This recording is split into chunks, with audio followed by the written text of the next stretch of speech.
Hello दोस्तों, एक बार फिर से आप सभी का इस गणेश क्लासेस में हार्दिक स्वागत है। काफ़ी लंबे समय बाद हम फिर से इस क्लासेस पे वीडियो अपलोड कर रहे हैं और ये क्लासेस पूरी तरह बीएसटीसी एग्ज़ाम को डेडिकेटेड होगी। एक बार बीएसटीसी एग्ज़ाम को लेकर हम सामान्य जानकारी को प्राप्त करेंगे। देखो, बीएसटीसी जिसे वर्तमान में DLED कहते हैं। क्या कहते हैं? DLED। बीएसटीसी का मतलब होता है, फुल फॉर्म होती है basic school teaching certificate diploma elementary education, यानी कि जो प्रारंभिक शिक्षा में द्विवर्षीय डिप्लोमा है। आप अगर लेवल 1 के अध्यापक बनना चाहते हो, लेवल 1 मतलब जो पहली से 5वीं तक पढ़ाते हैं, वो अगर आप अध्यापक बनना चाहते हो तो आपको बीएसटीसी या DLED की जो डिग्री है वो प्राप्त करनी होती है। और बीएसटीसी का एग्जाम कौन दे सकता है? एक 12th पास विद्यार्थी, चाहे किसी भी स्ट्रीम से हो, वहाँ इस एग्जाम को दे सकता है।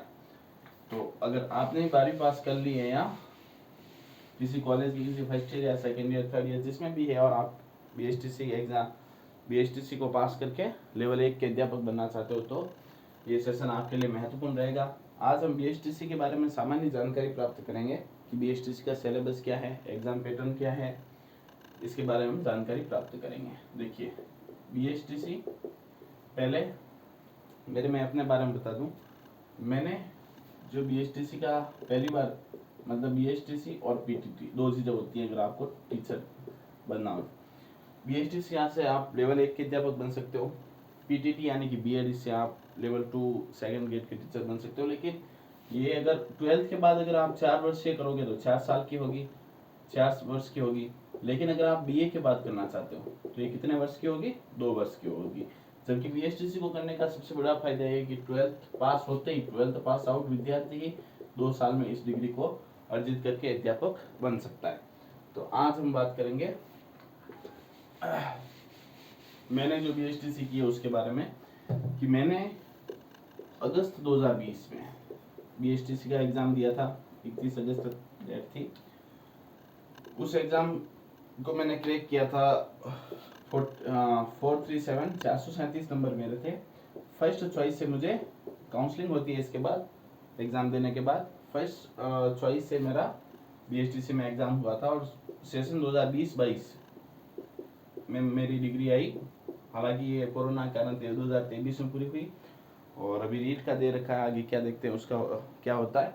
लेकिन आपको देखिए, अगर आप बीएसटीसी करना चाहते हो तो बीएसटीसी संबंधित जो गाइडेंस है वो आपको कौन सही दे सकता है? जिसने खुद ने बीएसटीसी कर रखी है वो नहीं दे सकता जिसने बीएड कर रखी है, क्योंकि इसका पैटर्न जो बीएसटीसी प्री का एग्जाम होता है उसमें सीटें सीमित होती है, लगभग 25,000 के आसपास सीटें होती है और 6 लाख के आसपास एस्पिरेंट बैठते हैं। जबकि बीएड के अंदर 1.5 लाख से अधिक सीटें होती हैं और उसमें 4 लाख की स्टूडेंट बैठते हैं। तो बीएड करना एक सरल है, लेकिन प्री बीएसटीसी को क्रैक करके बीएसटीसी करना एक कठिन कार्य माना जाता है। और जो 12th पास विद्यार्थी है इनके पास क्या होता है? नॉलेज नहीं होता है। ये फिरते हैं बड़ी बड़ी कोचिंगों के चक्कर में और कोचिंग वाले एक 12th पास विद्यार्थी को इतना पढ़ा देते हैं कि उसमें से जो पढ़ाते हैं उसमें बीएसटीसी के एग्जाम में कुछ आते ही नहीं, क्योंकि बीएसटीसी एग्जाम में बहुत नॉर्मल चीज़ें पढ़ाई जाती हैं, नॉर्मल चीज़ें जो पूछी जाती है एग्जाम में। लेकिन जो टीचर होते हैं, कोचिंग वाले होते हैं, वो बहुत बड़ी बड़ी चीज़ें पढ़ा देते हैं, जिससे वो 12th पास विद्यार्थी जो एक मासूम सा बच्चा होता है वो उतने सारे सिलेबस को कवर नहीं कर पाता है और उसका सिलेक्शन नहीं होता है। तो आप सेल्फ स्टडी से भी बीएसटीसी के एग्जाम को आराम से क्रैक कर सकते हो। देखिए, अगर आपको लगता है कि मुझे कोचिंग करनी है तो आप कोचिंग करिए, बाकी कोचिंग की कोई आवश्यकता नहीं है।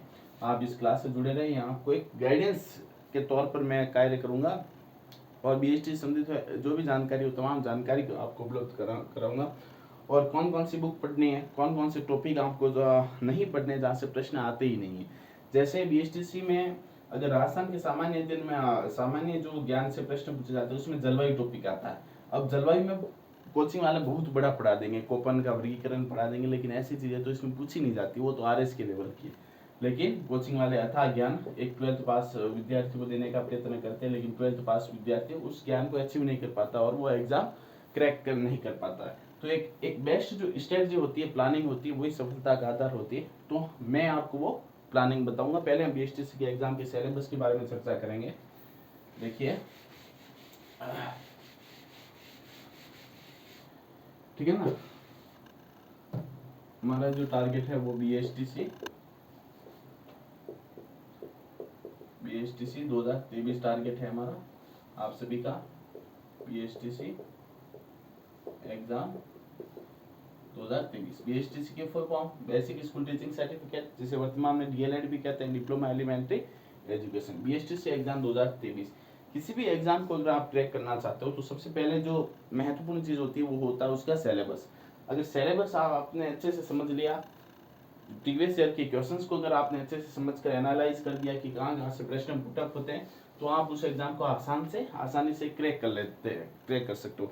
लेकिन अगर आप किसी कोचिंग के भरोसे रह गए कि कोचिंग वाले जो पढ़ाएंगे वही हमें पढ़ना है, तो आप उस एग्जाम को क्रैक करने में बहुत ही मुश्किल आपको आने वाली है। क्योंकि वो जो कोचिंग वाले होते हैं, जैसे अगर किसी बीएसटीसी की कोचिंग अगर आप किसी बड़े संस्थान से करते हो तो वहाँ कौन पढ़ाता है, वहाँ वही पढ़ाते हैं जो आरएस वालों को पढ़ाते हैं। तो आरएस वालों को पढ़ाना तो बहुत ही बड़ा काम है, उन्हें बहुत सारी चीजें बतानी पड़ती है, वो चीजें इन्हें बीएसटीसी वाले एग्जाम को भी बीएसटीसी की तैयारी करने वाले विद्यार्थियों को बता देते हैं। जैसे जलवायु टॉपिक है, अब बीएसटीसी में जलवायु संबंधी सामान्य से राजस्थान के जलवायु संबंधी सामान्य से क्वेश्चन पूछेगा, लेकिन जो बड़ी बड़ी कोचिंग वाले हैं वो जलवायु में पूरे 10 दिन तो जलवायु में लगा देते हैं। तो ऐसी ना जो अथाह ज्ञान है ना, उससे हमें बचना है। हमें to the syllabus, to the exam pattern हमें पढ़ना होगा। तो बीएसटीसी के एग्जाम के सिलेबस के बारे में हम चर्चा करें तो देखो, टोटल कितने नंबर का होता है बीएसटीसी का जो पेपर होता है, उसे 600 नंबर का होता है। कितने नंबर का होता है? 600 नंबर का होता है, जिसके अंदर कितने क्वेश्चंस होते हैं? 200 क्वेश्चंस होते हैं। ठीक है, अब इसे हम 4-5 पार्ट में बांटते हैं। जैसे सबसे पहला पार्ट होता है राजस्थान सामान्य ज्ञान का। राजस्थान सामान्य ज्ञान। अब राजस्थान सामान्य ज्ञान का पहला पार्ट, सेकंड पार्ट हम ले सकते हैं कौन सा? रीजनिंग का ले लो आप, मानसिक योग्यता का। ठीक है, थर्ड पार्ट आप ले सकते हैं किसका? जो शिक्षण अभिक्षमता है, शिक्षण अभिक्षमता वाला ले सकते हो। ठीक है ना, ये सारे 150 नंबर के हैं। और चौथा पार्ट हम ले सकते हैं हिंदी, और पांचवा पार्ट ले सकते हैं अंग्रेजी। हालांकि संस्कृत भी ऑप्शन होती है, लेकिन सामान्यतः हिंदी और इंग्लिश ही ली जाती है। अब राजस्थान सामान्य ज्ञान, इसके कितने क्वेश्चंस आते हैं? 50 क्वेश्चंस आते हैं। एक क्वेश्चन कितने नंबर का होता है? 3 नंबर का होता है। ठीक है, तो 50 क्वेश्चंस कितने नंबर के हो गए? 150 अंक के हो गए। ठीक है, रीजनिंग के भी 50 क्वेश्चंस आते हैं। एक क्वेश्चन 3 नंबर का, कितने नंबर के हो गए? 150 अंक के। शिक्षण अभिक्षमता, इसके भी 50 क्वेश्चंस आते हैं, 150 अंक के। ठीक है, हिंदी के याद रखना 30 क्वेश्चन ही आते हैं, एक 3 नंबर का, तो 30 क्वेश्चन के 90 अंक हो गए। इंग्लिश के 20 क्वेश्चन आते हैं, कितने? 60 अंक।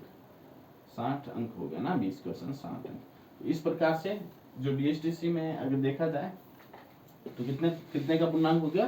150 और 150, 300, 450 और 500 और 600। ठीक है ना, तो टोटल 600 अंक का होता है।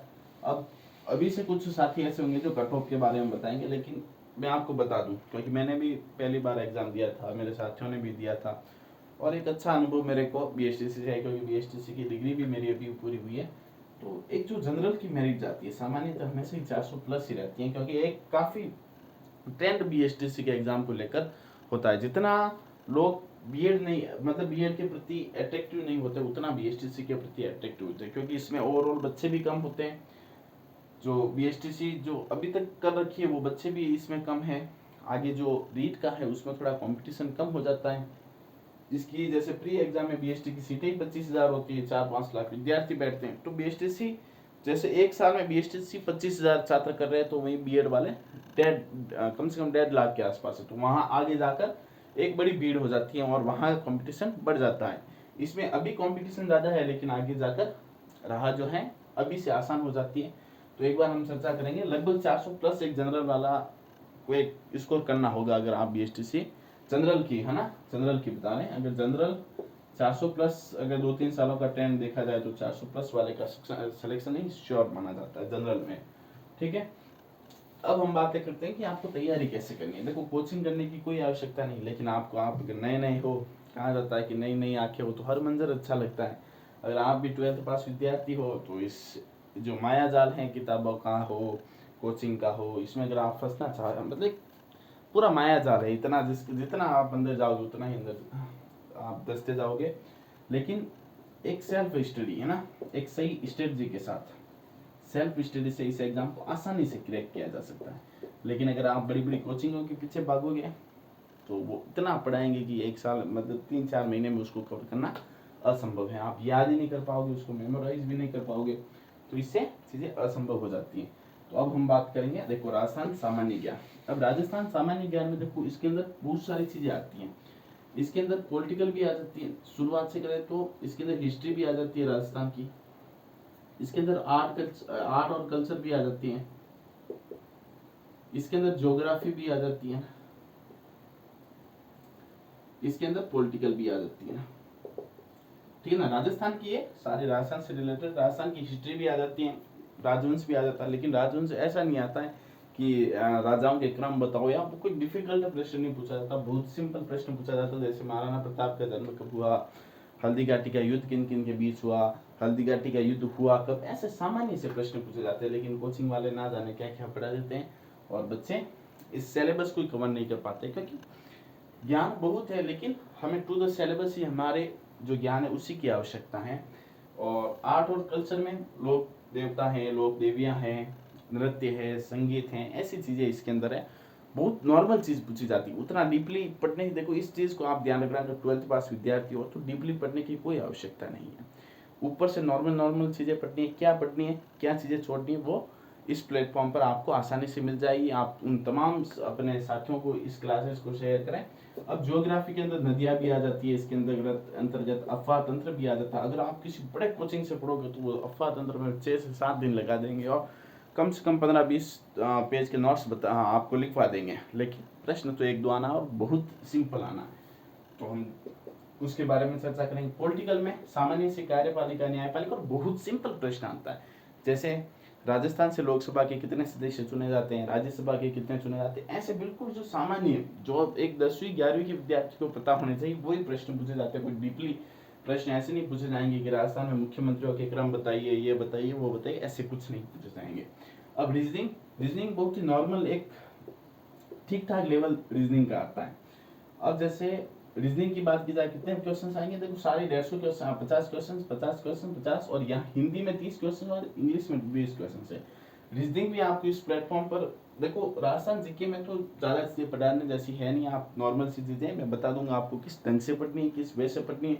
और जो कठिन टॉपिक है, मुझे लगता है कि 12th पास विद्यार्थी हैं, जो BSTC जो अभी BA फर्स्ट ईयर में है, सेकेंड ईयर में, थर्ड ईयर में होने के बावजूद भी बहुत सारे लड़के, मतलब एक 12th पास विद्यार्थी, बहुत सारे ऐसे भी है जो फर्स्ट ईयर में भी एग्जाम, 12th पास होने के बाद भी एग्जाम देते हैं लेकिन नहीं होता, फर्स्ट ईयर के बाद भी देते हैं लेकिन नहीं होता, सेकेंड ईयर के बाद भी देते हैं लेकिन नहीं होता, थर्ड ईयर के बाद भी देते हैं लेकिन नहीं होता। इस दौरान वो बहुत सारे एग्जाम की भी तैयारी करते हैं और उन्हें ये बात समझ में आती है कि BSTC तो बहुत नॉर्मल एग्जाम है, ठीक है ना, इसे क्रैक करना है तो ऊपर से चीज़ें पढ़नी होगी। और BA के बाद उनका सिलेक्शन होता है और BA के बाद BSTC करते हैं। ऐसे मेरे भी काफ़ी सारे दोस्त हैं। लेकिन आप किसी भी है, आप अगर अभी 12th पास हैं या BA के किसी भी ईयर में हैं तो आप इसे देखें, यहाँ आपको एक तरीका बताया जाएगा कि वाकई में पढ़ा कैसे जाता है, ठीक है।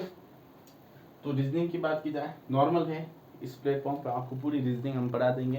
राजस्थान में जो कठिन टॉपिक है, जो आपको हो सकता है आपको जहाँ कठिनाई महसूस हो, वो हम बता देंगे। शिक्षण अभिक्षमता किसी प्लेटफॉर्म से पढ़ने की कोई आवश्यकता नहीं, एक किताब लाइए, एक गाइड लाइए, गाइड भी यहाँ से हो सकता है आपको बता दे, लेकिन ठीक है ना, हो सकता है आपको एक बता देंगे गाइड, है ना, अच्छी वाली, ठीक है। शिक्षण अभिक्षमता सिर्फ आपको एक बढ़िया वाली गाइड में बताऊंगा, उससे जो ऑब्जेक्टिव उसमें क्वेश्चंस होते हैं उनको आपको पढ़ना और उसी में से क्वेश्चंस आ जाएंगे। आपको टारगेट होना चाहिए कि शिक्षण अभिक्षमता में कम से कम आपसे 125 नंबर तो कम से कम लाए, क्योंकि ये मार्किंग वाला ना पोर्शन है पूरा। अब हिंदी में 30 क्वेश्चन आते हैं, हिंदी तो सबकी लगभग हिंदी पर पकड़ मजबूती होती है, तो यहाँ आपको 90 में से कम 60 नंबर तो आप लाओ, 30 में से 20 क्वेश्चन तो आपको करने ही चाहिए। अब इंग्लिश वाले में बात फंसती है। अब बच्चे क्या होते हैं, बहुत सारे बच्चे इंग्लिश बैकग्राउंड से नहीं है, इंग्लिश उनकी कमजोर है, वो क्या करते हैं, इस पार्ट को छोड़ देते हैं कि इस पार्ट को तो अपने पढ़ना ही नहीं, ये पार्ट इनको अच्छे से पढ़ते हैं, इस पार्ट को छोड़ देते हैं, लेकिन सिलेक्शन उसी का होता है जो पूरे सिलेबस, एक बार तो कम से कम आपको पूरे सिलेबस को पढ़ना ही है। इंग्लिश में जैसे 20 क्वेश्चन है तो कम से कम आपको 6 से 7 क्वेश्चन तो करने ही होंगे।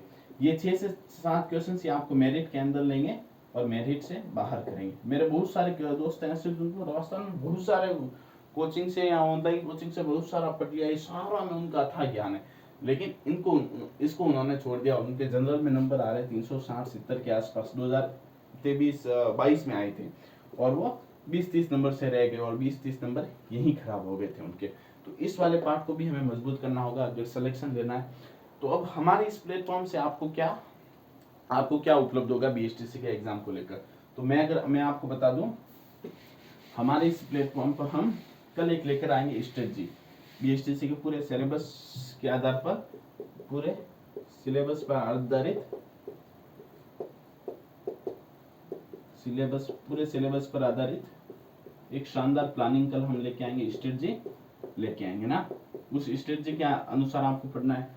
और जो है हम जैसे यहाँ से आपको, वैसे मैं बता दूं कि रीजनिंग की क्लासेज आपको यहाँ मिल जाएगी, हिस्ट्री की जो हार्ड क्लास है, मतलब हार्ड टॉपिक है, वो आपको मिल जाएंगे। शिक्षण अभिक्षमता को पढ़ने का तरीका आपको बता दिया जाएगा, हिंदी आपको बता दी जाएगी, और इंग्लिश के भी जो मेन टॉपिक है, इंग्लिश की ट्रिक आपको बता दी जाएगी कि अगर आपको इंग्लिश में, देखो इंग्लिश किसी पेपर में इंग्लिश से नंबर लाने का मतलब ये नहीं होता है कि आपको इंग्लिश, ये जरूरी नहीं है कि आपको इंग्लिश कंप्लीट आती हो, आप इंग्लिश को बोलते हो, कतई ये पेपर में नंबर लाने के लिए जरूरी नहीं। आपको 1-2 ट्रिक बता दी जाएगी और उस ट्रिक से आप 6-7 क्वेश्चन आराम से कर लोगे, है ना। तो कल आपको सिलेबस पर आधारित एक शानदार प्लानिंग दी जाएगी। आपका यही दायित्व है कि आप अपने अधिक से अधिक साथियों को इस क्लासेस को शेयर करें। जितना आप अधिक इस क्लासेस को शेयर करोगे उतना ही आपको अधिक फायदा होगा, क्योंकि हम भी उतने ही मोटिवेट होंगे। तो कल आपको सिलेबस पर आधारित एक शानदार प्लानिंग बताई जाएगी। और अगर मेरी बात की जाए तो आपको बता ही दिया कि मैंने 2020-22 के सेशन से बीएसटीसी की है, डाइट कॉलेज से की, फर्स्ट चॉइस मुझे मिली थी। और जुलाई 2022 में जो प्री रीट का हुआ था उसको भी दिया था, उसमें 130 नंबर है मेरे। और फरवरी वाला जो प्री रीट है ना, फरवरी वाला रीट मेंस भी दे रखा है, आपकी दुआएं रही तो अवश्य उसमें सिलेक्शन हो जाएगा। और भी अगर बात की जाए तो बात यही है कि आप अपने दोस्तों को अधिक से अधिक शेयर करें। और देखो, किसी को कोई विरासत में कुछ नहीं मिला है, कहा जाता है कि सुकून नहीं मिला, चैन नहीं मिला, कभी बिस्तर नहीं मिला, सारी बात माथे पर बसीने की है, हमें विषय में कभी कोई जेवर नहीं मिला। तो अधिक से अधिक आप अपने दोस्तों को क्लासेस को शेयर करें। कल हम एक और क्लासेस लेके आएंगे शानदार, जो कि स्ट्रेटजी प्लानिंग पर रहेगी।